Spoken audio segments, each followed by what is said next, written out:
So Hurricane Katrina hits the Gulf Coast of the United States August 29th. Category 5 hurricane when it lands, leaves destruction in its wake. It's not the worst thing that happens though. Following it, there's flooding in a city like New Orleans, which is much of it's below the sea level, which is the exact opposite problem, I guess, than the one you have here in Denver. But it hits, and what for the last 5 years, my colleague and I, Emily Chamley-Wright, have been doing is looking at how it is that the people in New Orleans responded to and recovered from that disaster. So what I want to do today is tell you some about that. Begin by just giving you a little roadmap of where I want to go today. First, I want to talk about the political economy of disaster and post-disaster recovery. Basically give you a sense of why a political economist would be interested in disaster in the first place. What's the puzzle to be solved? What kind of questions would an economist ask about something like recovery from a disaster that a sociologist or an anthropologist or a disaster studies person or an environmental studies person wouldn't ask. Then I wanted to give you a little bit, some specifics about the Katrina disaster itself. Highlight some of the specific challenges related to recovering from Katrina. You know, the hurricane again, the flooding in a city that's 49% below sea level. And response to a disaster that's been described as the largest natural disaster in the US's history. And then I want to give you some of the answers that we came up to the questions about why it is that people actually return to there after such devastation, and how it is that they actually went about doing this. In the talk today, I'll highlight 4 basic things. These are things that came up again and again in our research, and so I want to talk about them here. This list, I should note, is not exhaustive. There's certainly other things that went into play in helping communities recover that mattered for disaster recovery there, but the things I want to highlight are specifically the role of club goods. Club goods are goods that are non-rivalrous in consumption. You would know this from your econ classes, meaning that they're goods where the consumption by one person doesn't inhibit or challenge the consumption of another. So you can think of like the view of the sky as being a good that's non-rivalrous in consumption. We all can look at it without you're looking at it, meaning that it's you looking at it taking away from my ability to appreciate it. But they're also goods that are excludable. And so they're goods where if you don't pay for it, you can be capped out. And so I'm going to talk about the role of club goods. In that case, you can think of something like cable TV, for instance. People who pay for cable TV can get it, but multiple people can pay for cable TV. It's not a big deal. My viewing of cable TV doesn't go down as a result of other people paying for cable TV. Then I want to talk about the role of sense of place. And sense of place is essentially the emotional, psychological, social connection that people have to a place, and the role that played in explaining why people came back. I'm going to talk some about commercial entrepreneurship and the role that played in helping people come back. But I also want to talk about social entrepreneurship and the role that played. Social entrepreneurship, if you think about commercial entrepreneurship as entrepreneurship aimed at seeking profit, social entrepreneurship is entrepreneurship aimed at social aims rather than profit.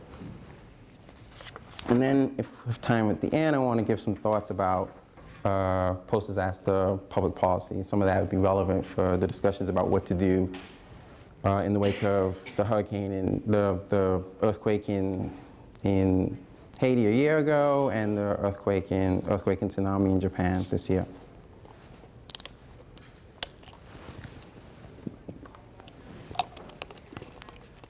So why would a political economist be interested in disaster recovery in the first place? The project to understand what was going on in post-disaster recovery in New Orleans began essentially with this observation by John Stuart Mill in his Principles of Political Economy. He wrote, "The perpetual consumption and reproduction of capital affords the explanation of what has so often excited wonder. The great rapidity with which countries recover from a state of devastation, the disappearance in a short time of all traces of mischief done by earthquakes, floods, hurricanes, and the ravages of war. An enemy lays waste to a country by fire and sword, and destroys or carries away nearly all the movable wealth within it. all the inhabitants are ruined, and yet in a few years after, everything is much as it was before. So what we set out to do was to see how this would occur, if this would occur following Katrina. We wanted to see if New Orleans was a resilient city in the way that this city is supposedly, that the cities that Mill was observing were resilient cities. And there's reasons to believe that it might be, right? That you can think of the 1906 San Francisco earthquake. $400 million in their dollars, 10 billion in today's dollars worth of damage. 10 years later, that city's fully recovered. We could think about the 1871 Chicago fire, right? $222 million in damage. A third of the population left homeless within 10 years, fully recovered. And so we wanted to see if this would happen following Katrina. The challenge is still Katrina though, right? So let me tell you a little bit about Katrina, and then I want to give you a report card on where it's going in, where it is now in its recovery efforts, and then explain some about how it got there.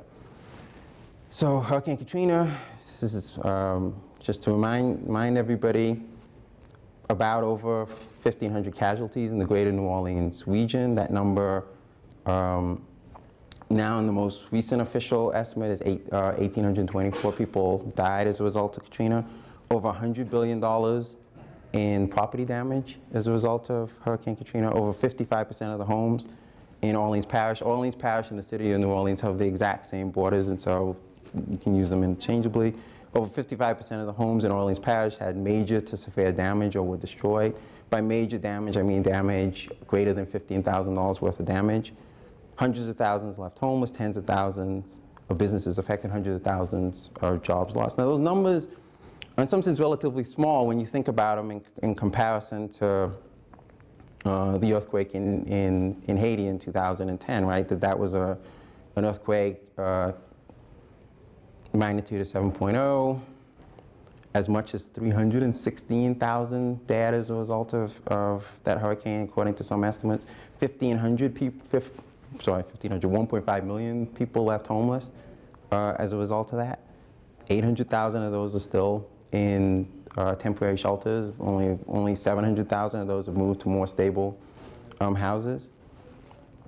70% of the population in Haiti today still lack what we call stable employment. So, so compared to the New Orleans numbers, those are, even more horrific.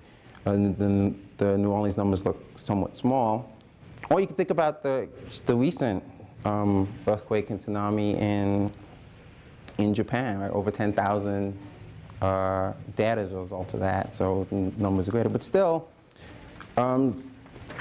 that kind of comparison is a strange kind of comparison. We sort of shouldn't, make those kinds of body count style comparisons. And the Katrina disaster was in fact a disaster, and it was something that was really challenging. It was something that they had to struggle. I want to remind you guys of what the damage looked like and what it was that they had to overcome, what the real challenge were, right? So, much of the city underneath floodwaters. The scenes in some of the supposed shelters where individuals were taken in order to weather the storm and then to go in the immediate aftermath. Weeks after the storm, this was the kind of damage that they returned to in their communities. Again,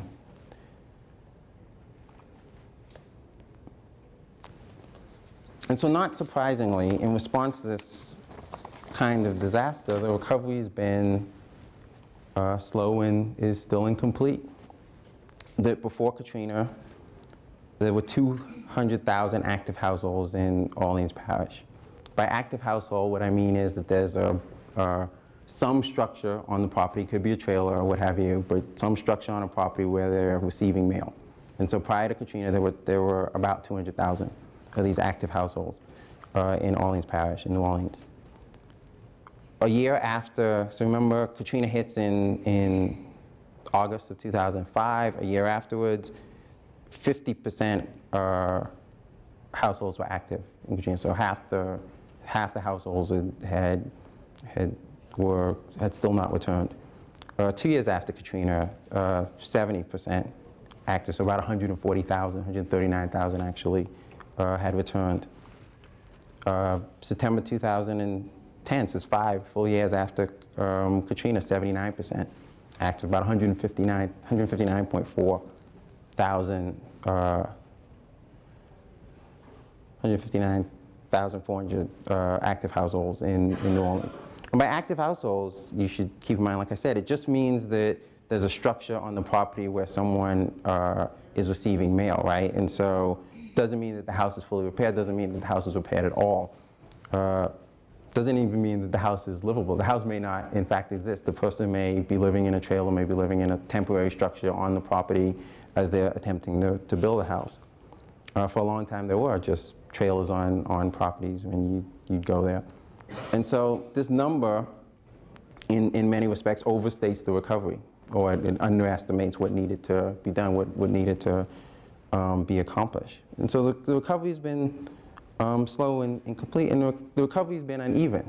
That in many ways, New Orleans is still what was called the checkerboard city, right? You drive through some neighborhoods, even, and I spent a lot of time in New Orleans after Katrina hit. You drive through some neighborhoods, even, a year and a half out, the neighborhoods seem fully recovered. If you were to tell me, oh look, there was a devastating hurricane here where most of these houses were damaged and suffered severe damage, I would, it would be like shocking, because the houses the neighborhoods appeared to be doing very well. You drive through some neighborhoods, though, 2 and 3 and even 4 years after Katrina, it looked like they looked when you first visited there immediately following Katrina, right? And so you had some communities that had bounced back to pre-Katrina levels and even greater than pre-Katrina levels, right? People had actually moved into those neighborhoods following Katrina. And you had some communities that were, today still hovering around 60% recovered and even lower. And so that was the challenge that we set out to explain. The central question that we'd asked was, why did people return? And how did they overcome the collective action problem that is post-disaster recovery? So this is I want to just crystallize for you guys what the challenge is of recovering from a disaster like Katrina, right? So the cost of rebuilding are high, right? Just the cost of returning and rebuilding your home are necessarily high. But the benefits are also necessarily uncertain. That part of the benefit you expect to reap when you return to a community and rebuild it is that you're going to be able to rejoin the social networks that existed prior to that happening. We're looking at post-Katrina recovery. It becomes clear that recovery is really a collective action problem, right? So what do I mean by this? So you and I live in a neighborhood, right, that we both liked before Katrina destroyed it. And part of why we like the neighborhood is arguably because we're neighbors, right? And I'm a great neighbor, right? So I bake occasionally, and I deliver baked goods to my neighbors as treats. Very quiet. I'm a scholar, so I spend most of my time writing in silence. Don't have kids, so there's none of that kind of annoyance there. My wife actually enjoys shoveling snow. She thinks of it as a form of exercise, so routinely she'll clear not only our path, but she'll clear our neighbor's path. So we're great neighbors. And so part of if something were to happen in my community, in my neighborhood in Manassas, Virginia, where I live, part of the reason why our neighbors might want to return is because we're actually going to be their neighbors, right? But in an experience like Katrina, where there's that kind of devastation, you don't know if your neighbors are in fact going to return. So you don't know if some of this value that you think you have in being a part of this neighborhood will actually exist if you invest in rebuilding. And so the rational move in that kind of environment, the sensible thing to do is for you to sit on the sidelines and wait to see if my wife and I move back. But the thing is, the rational thing for my wife and I to do is to sit on the sidelines and to wait and see if Steve across the street is coming back. And so the risk of being a first mover in that kind of context could actually be quite prohibitive, right? The problem is made even worse the more families are involved. The bigger the neighborhood, the bigger the communities, right? And the harder it is for displaced people to communicate, right? So I know Steve is my neighbor, but I don't know Steve's cell phone number. We don't talk on the cell phone. If we were both displaced and I went to live with my mother-in-law and he went to live with his family following a disaster to our community, we wouldn't know how to get in contact with each other to say, okay, so are we both coming back or are we not coming back? Should we be thinking about someplace else to go? And so that problem of the uncertainty around whether or not the community will be like it is when we return, the collective action problem is made even worse. It's a thing that, you know, after Katrina, people reported having a hard time getting in contact with their family members, let alone members of their church or the clubs that they belong to or their neighborhoods, people who lived in their neighborhoods. And it's a problem that you should note is made harder as time passes, right? As I may know, as we were evacuating, Steve may have said, hey, I'm going to my mother-in-law, and I may have said, hey, I'm going to my, you know, my cousins or what have you, but as time passes, where we went is no longer the same, and so that problem of the collective action problem even gets worse the longer recovery takes to get underway. And so we set out to ask these questions. Why is it that people return? Why return to a neighborhood that's been totally devastated, that looked like they looked in the pictures there? Why not just rebuild, go somewhere else and rebuild? It was a question that we had. And then how is it that they overcame this problem that we, you know, identified and that people complained about when we talked about them? And so those were the questions that drove our research. And our approach, because we were asking these questions that have qualitative answers, was we had interview-based qualitative methods. We interviewed 300 people in the affected area, and that number actually is somewhat understated because it depends on how you count the affected area. If you include St. Bernard's Parish, which is right next door to New Orleans, if you include the people we talked to in Houston who had yet to return but were from New Orleans, that number climbs to over 400 people. As it notes there, 103 New Orleans evacuees still live in the Houston area we talked to. These interviews were long-form interviews. Most of them ran about an hour. We spent a lot of time talking to them about what their communities were like before the storm so we could get a sense of what they might be returning to, what they might want to return to. We spent a lot of time talking about what their Katrina experiences were like, some of the horrors that they went through as Katrina hit and as they were surviving that, some of the acts of heroism that we heard about. And we spent the bulk of the time talking about how it is that when faced with a house that was, you know, completely devastated, they made the decision to come back and were able to do it. And as I said, our answers ended up focusing on these four things: club goods, sense of place, commercial entrepreneurship, and social entrepreneurship. So I want to tell you about the Mary Queen of Vietnam community. It's a Vietnamese American community in New Orleans East. I have a map here. So in the sort of upper right quadrant of the city, with the Mary Queen of Vietnam Church is the center of this community. But only of the 4,000 people that live within a mile radius of the church, 95% of them belong to the church and are Vietnamese American. So it's a heavily Vietnamese American community. Everybody in the community can trace its roots actually to 3 villages in North Vietnam that they evacuated in 1954 when the conflict in Vietnam began. They moved from those 3 villages to the south primarily because they were Roman Catholic, and so were worried about persecution by the North Vietnamese. They moved to the south. In 1975, when Saigon fell, they migrated to the U.S. and moved pretty much into they moved into an apartment complex. The early movers moved into an apartment complex in this community, and then more came and they built up this community. It's a medium income community. It's the income level that is just below the average for Orleans Parish. But it's also a community that was one of the hardest hit following Katrina. Between as little as 5 and as much as 12 feet of flood waters were in that community. So some of the most severe flooding in the whole of the city. But it was also one of the quickest to return. Right? By April of 2006, so just 6 months, just over 6 months of following Katrina, 30% had returned.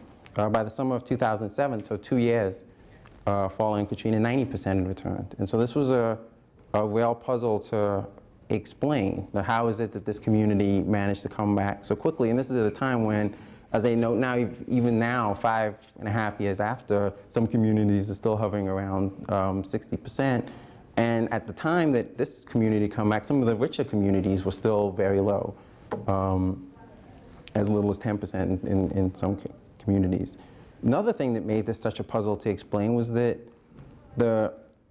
in the months following Katrina, the Urban Land Institute, who was tasked with coming up with a recovery plan for the community, actually said that significant study would have to occur before we would even allow this community to return. So this community was slated to be green space in the period following Katrina. Another thing that, like I said, makes this a puzzle is because the consensus amongst the people who looked at Katrina immediately following it was that the communities that came back quicker, if you talk to anybody in September of 2005, they would say the communities that are coming back the quickest will be the richest communities and the ones that are the most politically connected. This was a community that wasn't one of the richest. Like I said, income levels were medium. They were just below the average for New Orleans, and it was completely insular. Now, they have a Vietnamese American congressman who represents New Orleans, but prior to Katrina, they didn't involve themselves in politics at all. It was, in fact, Katrina that got him interested in politics and made him interested in that. And so this was a puzzle to explain. When talking to people, it quickly became clear that what might explain this, though, is that the Mary Queen of Vietnam Church provided its community with a bundle of club goods that made it easier for displaced residents to coordinate return. So they came up with a mechanism to solve that problem that Steve and I would have of, are you coming back, are you coming back? We're not sure, let's just wait to see if other people came back. So they offered club goods that made it easier to coordinate around return and that increased the benefits of returning or lowered the costs. And we offer, specifically what they did was they created an exclusive New Orleans specific ethnic religious community. And we offer a few quotes from some of the people that we talked to. Paul says, your identity, your community, your culture, your life, your heritage can all be had here in this place. I think that's what it was we're fighting for, like underneath it all. And Duang says, before Katrina, we Vietnamese people met each other every day. We go to church. On weekends, we go to church. In the morning and in the evening, we get together and dine. We spend the whole day together. On weekdays, I cook and take care of my grandchildren. My children go to work and my grandchildren go to school. I knew it would be difficult to return, but I still wanted to come back. I'm happy here, even though I had to work all day. I like it here. The people in the neighborhood visited each other. It was enjoyable. We shared the food. Now we love each other even more than before the hurricane. And Tran, we came back because we are all Vietnamese. We came back to New Orleans because we're all Vietnamese. This place is like our second homeland, so we have to come back to rebuild this place.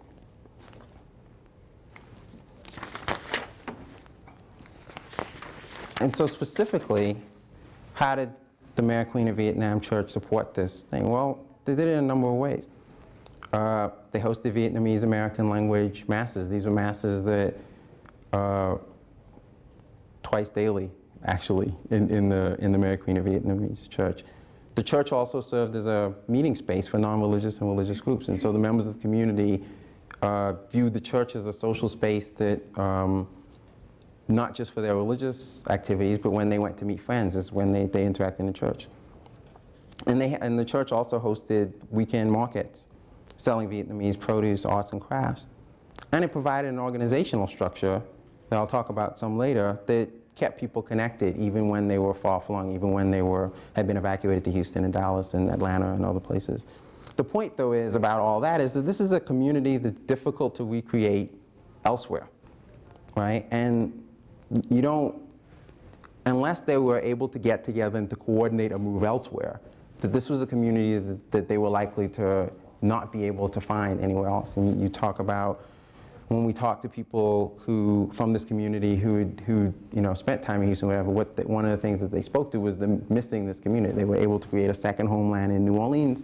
That second homeland was missing when they were there. But this is, more importantly than that though, in terms of the difficulty of creating it elsewhere, it was arguably essential to create it elsewhere, particularly for some of the older members of the community. For instance, the older members of the community many of them didn't speak English.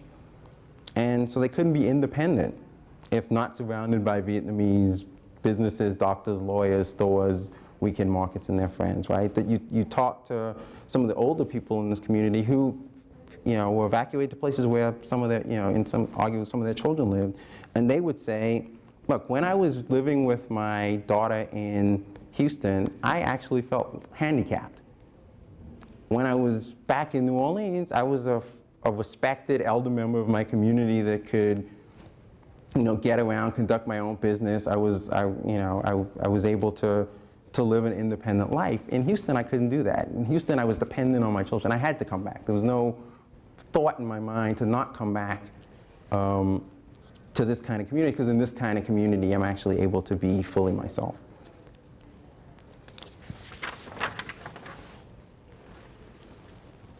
So let me tell you about another community.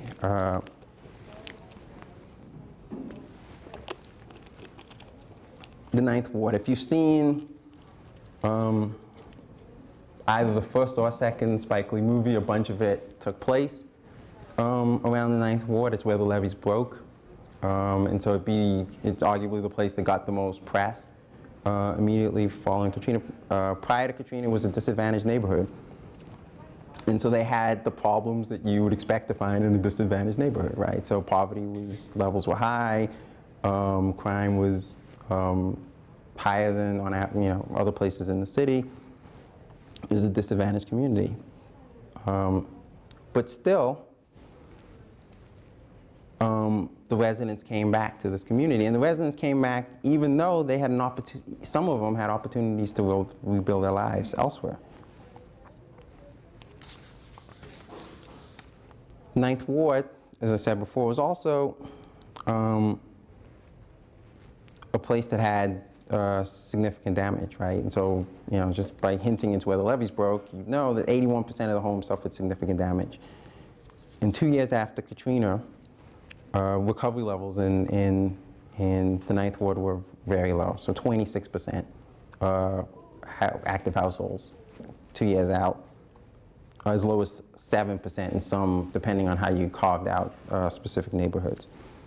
And so this was a challenge. And so, it may be obvious why, okay, well, the Vietnamese American community, they have to return there because, they have the second homeland that they've managed to create there. This is huge history.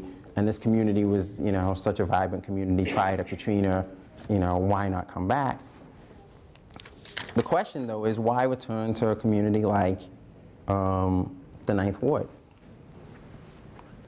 And interestingly, the kinds of stories that they told, the ones who did come back actually told, were very similar to the ones that the people in the Vietnamese American community told. Returning residents believed that their communities possessed a unique set of characteristics that, when taken together, they cannot be found or easily replaced elsewhere. When we talk to people, as much as 84% attributed their decision to return to New Orleans' uniqueness. There's no place like New Orleans. Was a familiar refrain in those interviews, a phrase that came up again and again. Ed Williams, no, that ain't never crossed my mind not to come back. This is my home. Why would I leave? This is my home. And Ronald Jones, there's no place like New Orleans. I've been in all kinds of parts of the world. It's just different, the food. And I should stop here to say that the food, New Orleans residents are insane about food. That easily 2 to 3 minutes of every hour-long interview was spent talking about the various kinds of food that you could have. It's an insanity that I don't quite understand, but it's certainly an insanity there. The food, the history, the culture, the architecture, the music, there's no place like New Orleans. And we have the best politicians money can buy. We elect politicians that couldn't get elected as a dog catcher in other states. There's just something about New Orleans that's unique. That, you know, again, these kinds of things were coming. If you saw the Spike Lee's most recent film, his sort of follow-up to When the Levees Break, you had quotes from people from the Ninth Ward community saying, "Okay, I moved to Texas. I hate Humble, Texas. There's nothing here." You know, things you can do in New Orleans, they would say over and over, are things that you just can't do in Houston, right? In Houston, if you sit on your porch and you talk to your neighbors, they look at you funny. In New Orleans, they don't do that. We gotta go. There's just something special, something unique about New Orleans.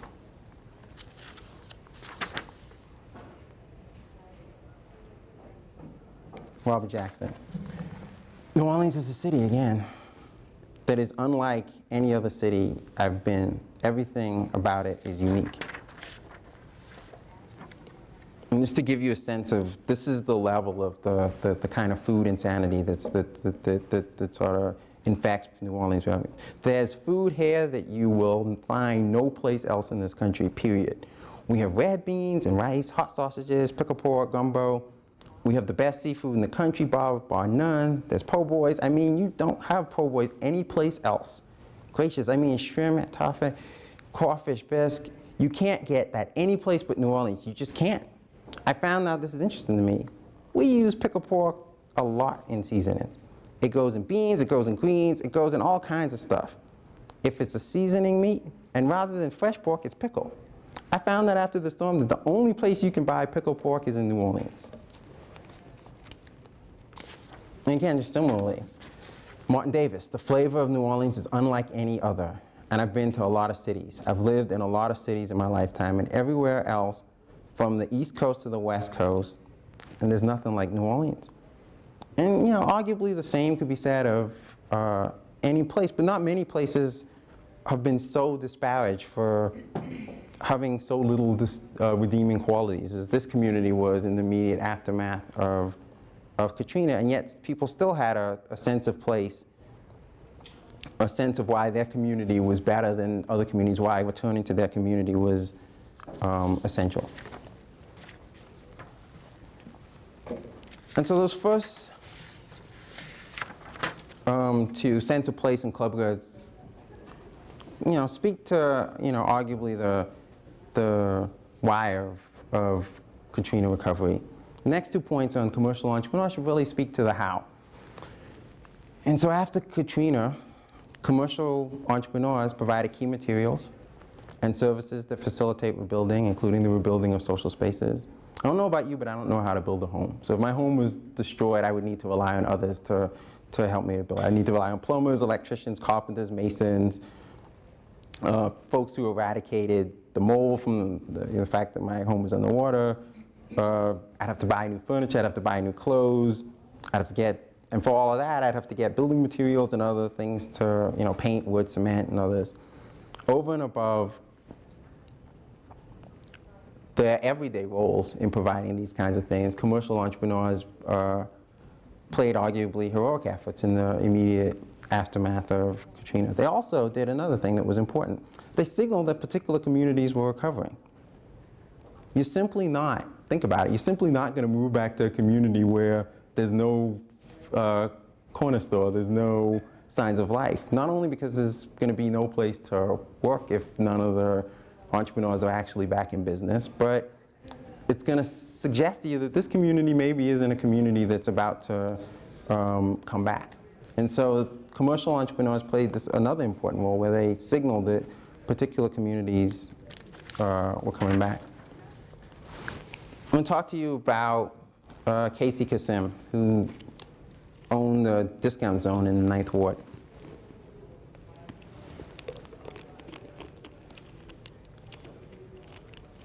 Discount zone is almost many things. It's a laundromat, it's a gas station, it's a local grocery store, and it also has a small restaurant inside of it. So it performed in a number of roles. Casey was the owner of that store. I'm focusing on Casey, but I don't want to suggest that that large entrepreneurs didn't play an important role. So places like Walmart did a superb job, both in the immediate aftermath of Katrina, where in some stores the managers actually, because they were permitted to do this by the higher-ups, actually just gave away needed stuff to people who needed food stuff and whatever, the people who were suffering. And so commercial entrepreneurs, large and small, did an important role. In months following, places like Walmart and Lowe's and what have you kept shelves stocked for needed supplies for Katrina residents. And so I don't want to, by focusing on Casey, I don't want to suggest that other kinds of commercial enterprises didn't play an important and significant role. I want to talk about Casey. Casey, in many ways, it's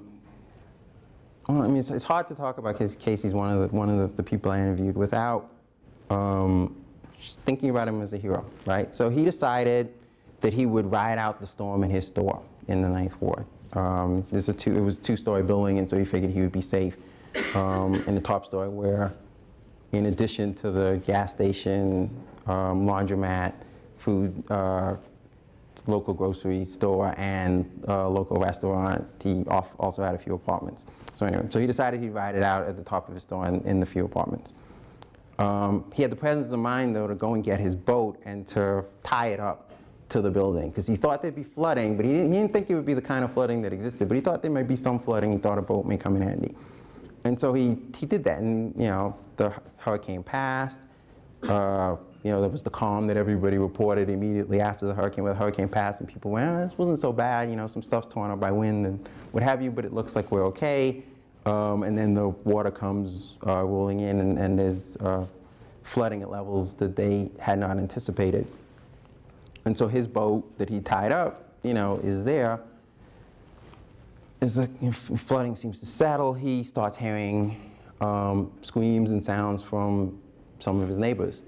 And he's finding people trapped on their roofs. And so he goes out at a time when, again, it's still very dangerous. And there's not just, floodwaters, but there's all sorts of debris and other stuff in the water. He goes out and starts rescuing people from their roofs around the neighborhood immediately surrounding his store, and brings them back to his second story, and then manages to get them all to a bridge where they're then evacuated by officials. And so in many ways he's a hero. Just had he done nothing else but that, he'd be in my book a hero and somebody we should revere. But the other thing he did, though, was that he decided, even at a time when the 9th Ward was a ghost town, the quote I said before is still as few as 26% 2 years after Katrina.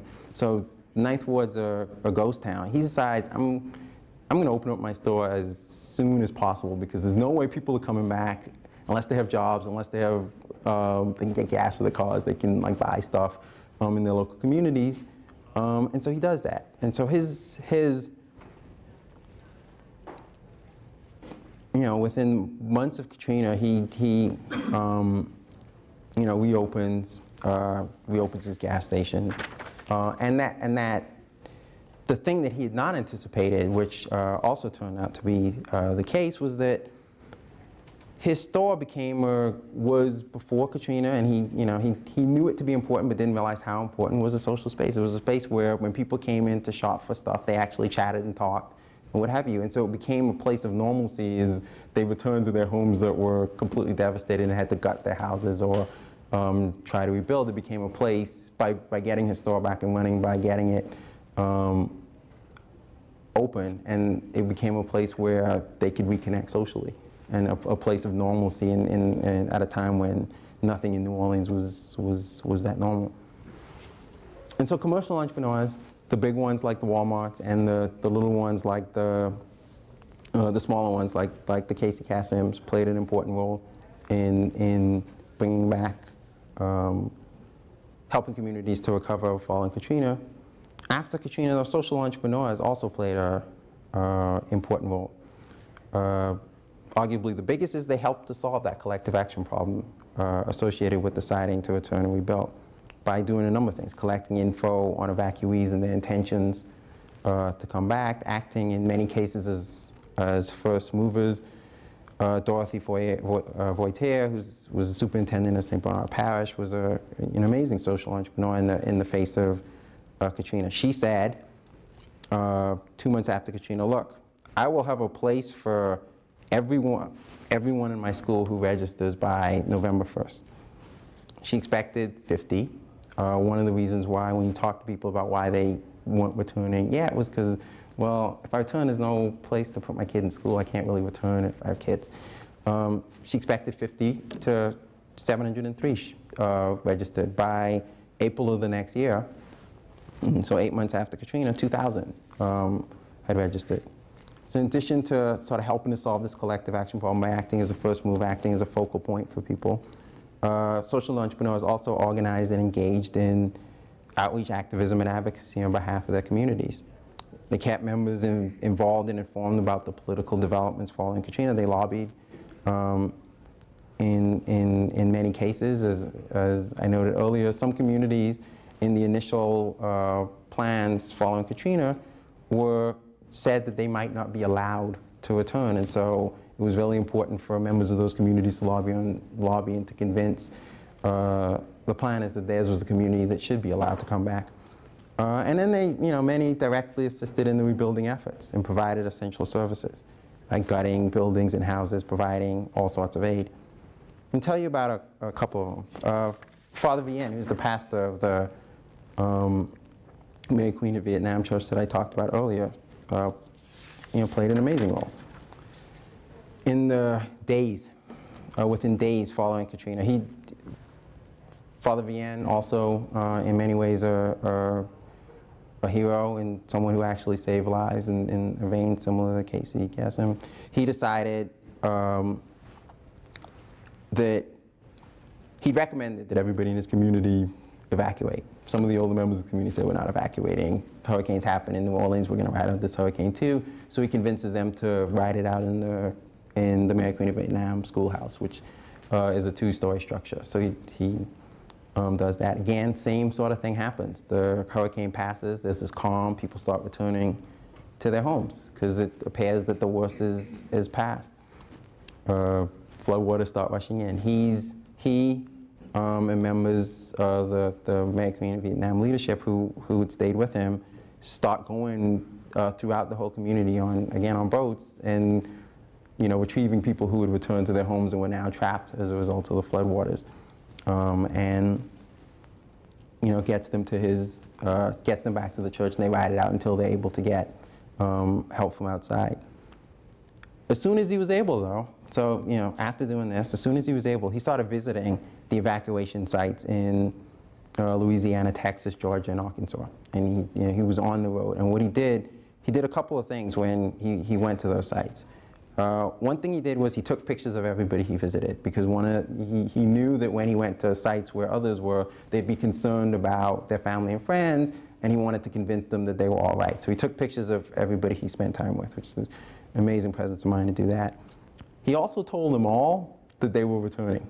He said, yeah, I talked to, I've just come from the evacuation site in Baton Rouge, and they all say that they're coming back. They hadn't, but he told them that they had, and then he went to, Houston, and after he left Houston, he went to Atlanta and said, hey, I just talked to the people in Houston, and they all say that they're coming back. And so he immediately focused the attention on return rather than anything else. He also had in his mind that recognizing the important role that the church played in the community had if you build it, they will come kind of mentality. So he said, look, the first thing we're going to do is rebuild the church. We'll rebuild the church, we'll repair it, we'll rebuild the schoolhouse. It'll serve as, the church will, work to deal with their spiritual needs, but the schoolhouse will be a place where they could get aid if they needed, they could stay if they needed to. It could be a place for focusing that. And so he did that. Within 6 weeks after the storm, he began holding services in the church. This, again, I can't stress enough, 6 weeks after Katrina, early October, New Orleans is a ghost town. Some communities haven't even been allowed to come back yet. So at this time, people, if you lived in the 9th Ward, you weren't even allowed to return to your property at this time. And he's beginning to hold services. He gets 300 people to show up to his first service. Holds a service the next week, gets 800 people to show up. The third service, he has 2,000 people show up. And what he did was he, again, not only he took pictures of these services, and then he used them to encourage those who hadn't yet returned. He could continue to visit people in evacuation sites. He used those pictures to encourage, well, look, the church is almost full. What do you mean by you're not coming back after Katrina? So he used that to convince people to come back. But he also used it to shame public officials.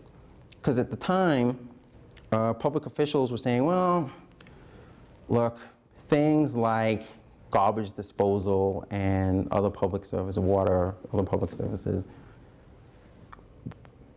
the challenge is trying to figure out, they're now in short supply. We've got to really be judicious about where we allow, which communities we allow these to go to, right? And so we know we're going to take care of the French Quarter because that's where the tourists come, and so of course they'll get. But when we decide how to, whether or not to provide all sorts of public services, including police protection, we've got to make smart choices now. We're not in that time. And your community had so much devastation, there's no way that it's going to come back. And so what he did was he, again, took pictures of the church services and used them to shame the public officials. Look, I got a church full of people here now, not theoretically here, not maybe going to be here. They're actually here. Look, there are pictures of them. And here's a list of all their names, right? And they all committed that if they come back and there's electricity, they'll pay for electricity. And he also threatened, again, with those pictures and the leverage of a community that was already showing signs of recovery, he also threatened to build a tent city if the mayor didn't sign off on all this stuff, right? And so he said, look, we want a FEMA park for our older citizens. We want to have them all in one place. We don't want them spread out over the community. We want the FEMA park in the property that we have across from the church. If you don't if you don't sign up, they needed his signature to approve such a thing, even though the funds are being provided by the federal government. If you don't approve it, we'll build a tent city, and then you'll have to explain why in the city that you call, by the way, a chocolate city, in the immediate aftermath, the Vietnamese American who are back are living in tents when their FEMA trail is available that aren't being provided. So he used that to that, and he also used the church, like I said, as a staging area to provide, which was ethnically appropriate aid, right? So figuring out their, at this time programs, which, you have to apply to get aid. They have a community full of people who, many of whom speak, certainly all the older people only speak Vietnamese. So using the church as a place where they, could work with those people to figure it out and to do the translations or what have you also became important. And so Father Bien did a key role. I'll tell you a little bit about Latoya Cantrell and what she did with her board. She's the president of the Broadmoor Improvement Association in the town of Broadmoor, and her role in organization and activism. Broadmoor is a community. It's a middle-class community, essentially. It's near Central City in New Orleans. Do I have okay, near Central City. It's also a diverse community. So it's not large populations of whites, blacks, whites and blacks. The Broadmoor, Latoya Cantrell and the Broadmoor Improvement Association did a number of things to facilitate recovery. One, it used email to mobilize and inform its members, right? It made sure that the members were kept abreast of what was going on in New Orleans, even when they were far from. The BIA was an organization that had existed prior to Katrina. It was, it's sort of one of those neighborhood improvement associations there where everybody belongs to, but meetings aren't, hugely attended because it's, they're talking about cleaning particular streets and stuff like that. So it's not a really active community, but it's a community that happened to have a very good email list of all of its members following prior to Katrina. And so it was able to use those lists to keep its residents, neighborhood residents, abreast of what was going on. It also lobbied to resist the green dot. So again, following Katrina, the city decided that what it needed, a disaster this big, of this scale, what we need is a comprehensive redevelopment plan. We need to get everybody in a room, and we need to decide how it is that we're all gonna, what the plan for the city is. And with this, they enlisted the Urban Land Institute as a consultant to come up with a draft of this plan. And when the draft was finished, and towards the latter part of 2005, what you had was certain communities designated as, like I said before, green space. So some communities were just not going to be permitted to come back. They'd actually, if you looked at the map of the initial plan, there were actually green dots on places where there were like homes and people living. And so you had Broadmoor was one of those communities that was signaled to be green space. They thought it would be a good idea to have Broadmoor as green space. And to treat it, because much of New Orleans is, again, below sea level, as a catchment area for floodwaters, is what Broadmoor would be designated as in the immediate aftermath. And so using this, using these email lists and series of meetings and what have you, the Latoya Cantrell and the BIA effectively lobbied and were able to resist it, so that subsequent plans didn't include that. And what they did in order to preempt it for future rounds of planning was that they developed their own revitalization plan for their neighborhood. And as a result of these efforts, both the mobilizing and the Broadmoor is Coming Back program that they had, where they actively sort of, there were signs everywhere, Broadmoor is coming back, Broadmoor is redeveloping, and their effective lobbying efforts, they were able to have as much as 66% of the houses in livable or under repair within 2 years of Katrina. And now those numbers are close to pre-Katrina levels. And then social entrepreneurs, like many of the commercial entrepreneurs, provided essential services throughout the recovery period, right? So Katrina Crew is an organization who helped with cleanup. They helped with gutting houses and taking away the debris. They had 25,000 volunteers from around the country work through Katrina Crew, and so they organized crews of volunteers from elsewhere, and they ended up clearing 250,000 tons of debris. Habitat for Humanity, who you may have heard around, other agencies, the Angelina Jolie and Brad Pitt style efforts that actually help with rebuilding and actually work to provide housing. And then Project Kid, started by a very interesting social entrepreneur who said, look, people are rebuilding these homes that have been underwater in some cases for multiple weeks. They can't have their children in here. What we're going to do is provide emergency-free childcare. Bring your child in, you don't have to pay, you don't have to worry about that. Your children will be protected. You can go and go about the business of rebuilding homes. And others provided food, clothes, shelter, and what have you.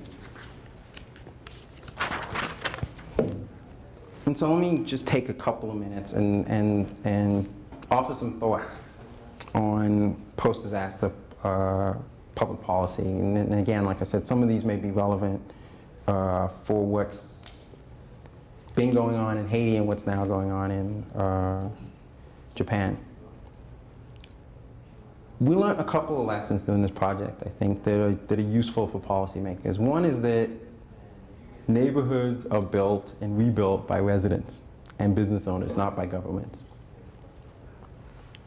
Governments play a role. I'm not trying to say governments don't play a role, right? Getting basic municipal services back online, is a critical role that needs to happen if a community is going to develop, right? And so, if, you know, people had expectations around the government,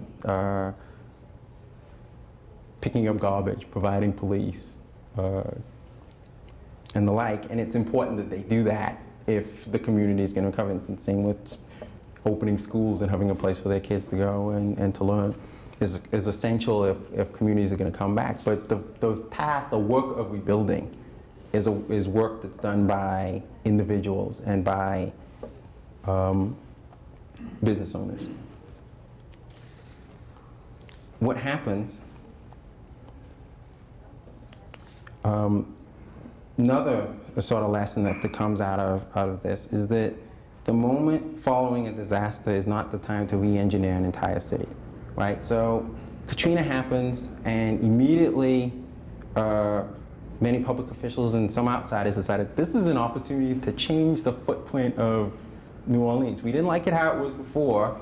Much of it's been destroyed or damaged. What we can do now is we can actually develop a plan that will change the way New Orleans looks, right? And what happens when they go and develop this plan? New Orleans had 5 comprehensive plans in the 5 years following Katrina. So 5 separate ones with different, often conflicting policies and different and conflicting notions about which communities would be allowed to recover, what kind of support they would get in their recovery efforts, what other services the governments at various levels would help them provide. They had 5 of these to contend with. All the while the planning's going on, rebuilding's not happening, right? And so, talked some earlier about the uncertainty that exists in the face of a disaster like Katrina already, right? That exists without any extra things going on. So now imagine, in addition to all that uncertainty, will my neighborhood really be like it was before? And so is it worthwhile me coming back first, or should I wait? If I do come back, is the place where I worked going to be there? Will I still have a job? All that uncertainty is going on. In addition to that, the government seems to be saying that, in this initial proposal, that they won't give me a permit to actually rebuild if I were to return. Okay, so I'm gonna maybe stay in Houston a little bit longer rather than come back and return, because it doesn't look like my community's gonna be allowed to come back. That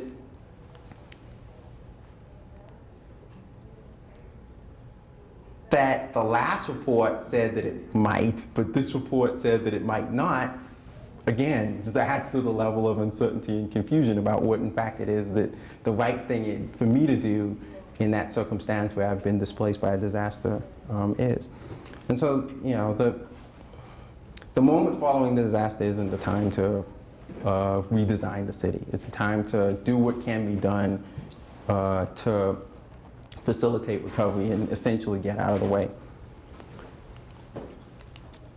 The third lesson that we learned is that when it comes to official disaster response and assistance, stick to the basics, but deliver it swiftly.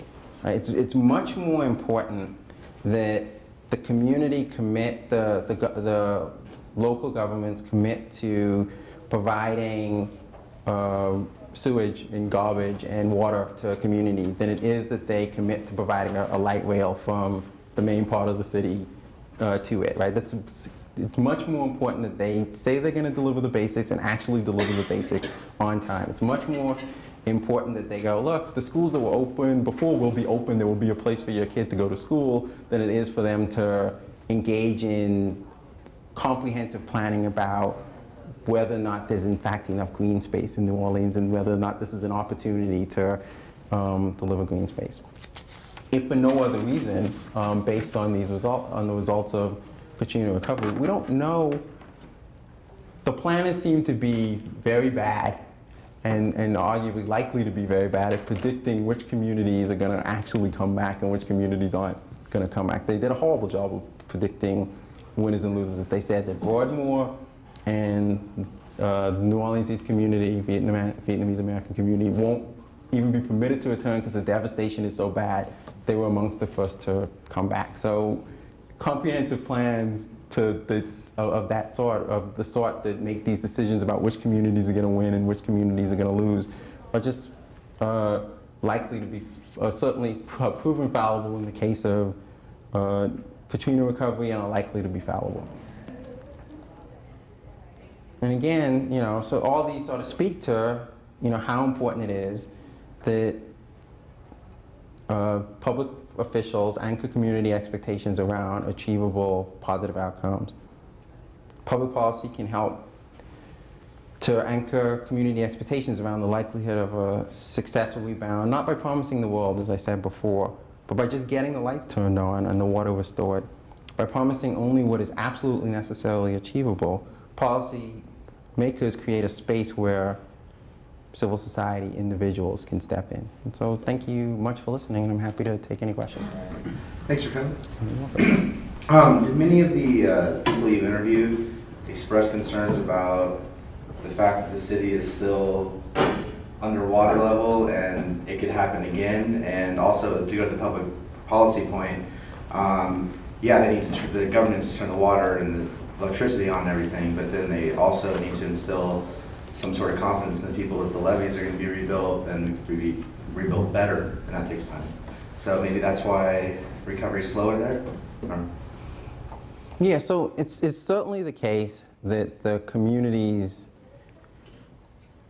if you look at the neighborhoods that are right where the levees broke, that those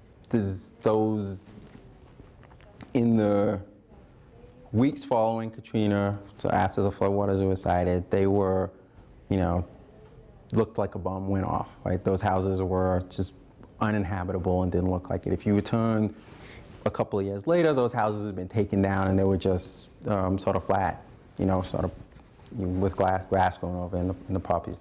It's unclear if the people from those communities will ever believe or trust that the levees won't in fact break again and they won't face the kind of devastation that they faced following Katrina. So you're certainly right. The one thing that government ought to do, or arguably ought to do, is to at least be clear about what in fact they're committing to when they say we have a levee system and it can withstand acts. One of the things that was unfortunate, really unfortunate about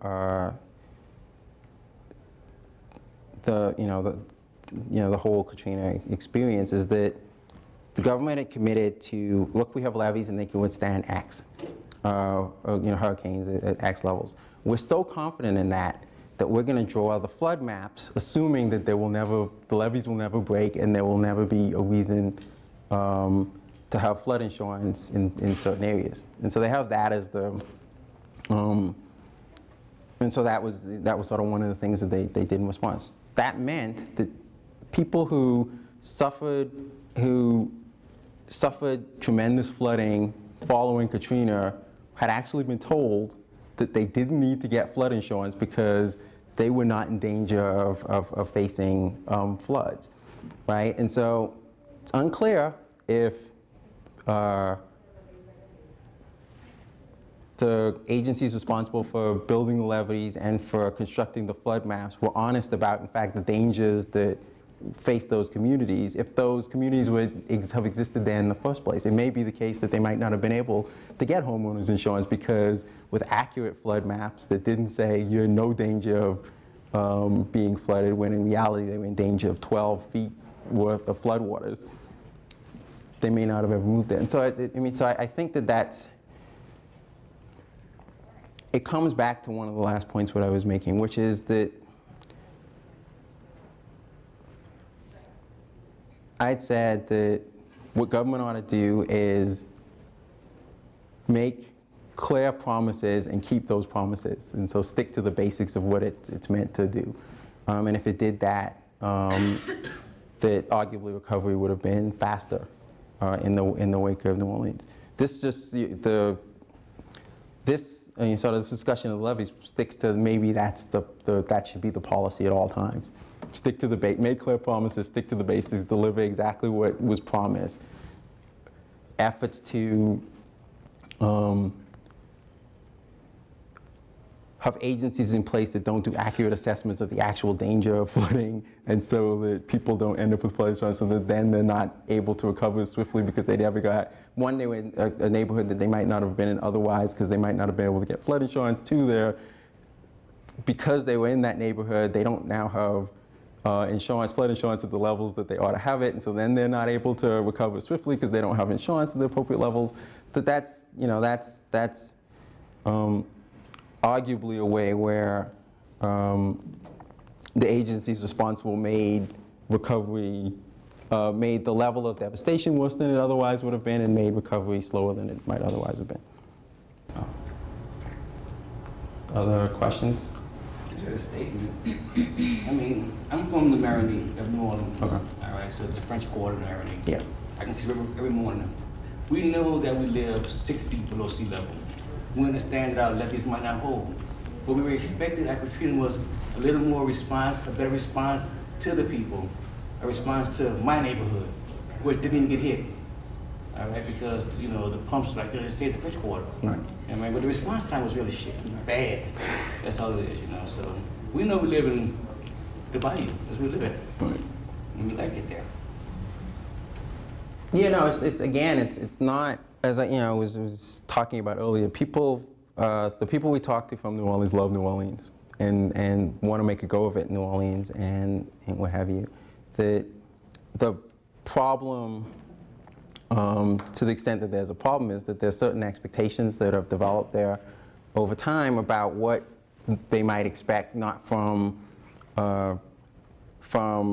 government at various levels, that have turned out to be expectations that didn't bear out, right? And so they were told in some communities that, look, the Superdome is a viable site to weather things like Hurricane Katrina. It turned out that it wasn't really a viable site. It turned out it was an horrific place to weather something like a Katrina, right? And so the choice about where to live and how much, and whether or not it made sense to stay there is a choice that was informed by this notion that, look, we think what we have is a good evacuation site that we can get to very easily, that turns out to not be a place that you really want to weather a storm. It turns out to be a place where that ended up being very dangerous to weather a storm. So. To what degree do you think the overall economy in the U.S. as a whole has affected or has stifled investment? So it's hard to sort out with New Orleans, because New Orleans, even if you talk to the entrepreneurs who were there and so had chosen to invest there, they didn't have positive things to say about the business climate there, right? They would describe it, the quote earlier about we have, politicians that couldn't get elected, dog catcher. It sort of speaks to the levels of corruption and how important it was to know someone who knew somebody if you were going to get the requisite permits and what have you. That following Katrina, a frequent complaint was, my store is completely rebuilt. It's ready to go. I can't get the inspectors to come to sign off so I can get electricity from the electrical company, right? Because I don't have the requisite connections to get them to jump me to whatever point in the line I need to be jumped to in order to get that. And so it's hard to tell whether or not people not investing in New Orleans has to do with, look, there was this disaster, we're nervous about what might happen, again, we're not sure, and how much of it had to do with, there's a business climate there that even before Katrina had issues and it wasn't exactly an attractive place to invest.